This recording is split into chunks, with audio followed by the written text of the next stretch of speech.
दुर्योधन की पत्नी का नाम भानुमति था। भानुमति के कारण ही यह मुहावरा बना है। कही की ईंट कही का रोड़ा, भानुमति ने कुनबा जोड़ा। भानुमति कंबोज के राजा चंद्रवर्मा की पुत्री थी। राजा ने उसके विवाह के लिए स्वयंवर रखा था।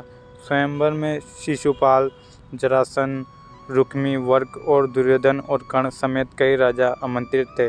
मान्यता है कि जब भानुमति हाथ में माला लेकर अपनी दासियों और अंगरक्षकों के साथ दरबार में आई और एक एक करके सभी राजाओं के पास से गुजरी, तो दुर्योधन चाहता था कि भानुमति माला उसे पहना दे, लेकिन ऐसा हुआ नहीं।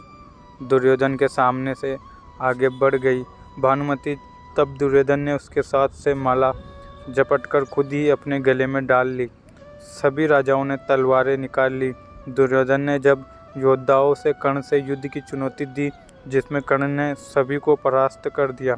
भानुमति को हस्तिनापुर ले आने के बाद दुर्योधन ने उससे कहा, सही ठहराया कि भीष्म पितामह भी अपने सौतेले भाइयों के लिए अंबा, अंबिका और अंबालिका का हरण करके ले आए थे। इसी तर्क से भानुमति भी मान गई और दोनों ने विवाह कर लिया। दोनों के 2 संतान हुई। एक पुत्र लक्ष्मण था, जिसे अभिमन्यु ने युद्ध में मार दिया था, और पुत्री लक्ष्मणा थी, जिसका विवाह कृष्ण के जामावंती से जन्मे पुत्र संबा से हुआ था।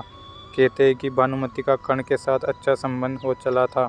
दोनों एक दूसरे के साथ मित्र की तरह रहते थे। दोनों की मित्रता प्रसिद्ध थी। कर्ण और दुर्योधन की पत्नी भानुमति एक बार शतरंज का खेल खेल रही थी। इस खेल में कर्ण जीत रहा था।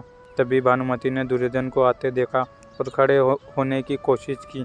दुर्योधन के आने के बारे में कर्ण को पता नहीं था, इसीलिए जैसे ही भानुमति ने उठने की कोशिश की, कर्ण ने पकड़कर बिठाना चाहा।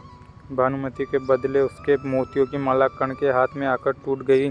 दुर्योधन तब तक कमरे में आ चुका था। दुर्योधन को देखकर भानुमति और कर्ण दोनों डर गए कि दुर्योधन को कहीं कुछ गलत शक ना हो जाए, परंतु दुर्योधन को कर्ण पर बहुत विश्वास था। उसने सिर्फ इतना कहा कि मोतियों को उठा ले, और वह जिस उद्देश्य से आया था उस संबंध में कर्ण से चर्चा करने लगा। इस विषयवास के चलते ही कर्ण गलत समझ किए जाने से बच गए। हालांकि कुछ लोग इस घटना का वर्णन इस तरह करते हैं कि दोनों शतरंज खेल रहे थे, भानुमति हार रही थी तो कर्ण प्रसन्न था।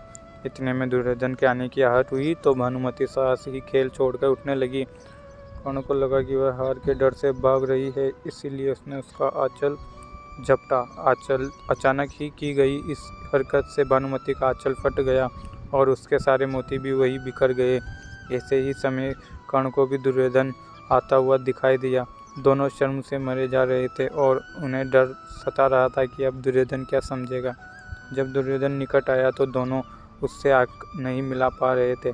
तब दुर्योधन ने हंसकर कहा कि मोती बिखरे रहने दो दोनों, या मैं तुम्हारी मदद करूं मोती समेटने में। कहते हैं कि भानुमति बेहद ही सुंदर, आकर्षक, तेज बुद्धि और शरीर से काफ़ी शक्तिशाली थी। गंधारी ने सती पर्व में बताया है कि भानुमति दुर्योधन से खेल खेल में ही कुश्ती करती थी, जिसमें दुर्योधन उससे कई बार हार भी जाता था। भानुमति को दुर्योधन और पुत्र की मौत का गहरा धक्का लगा था। तो दोस्तों, अगर आप सभी को ये वीडियो अच्छी लगी तो चैनल को सब्सक्राइब जरूर करें। धन्यवाद।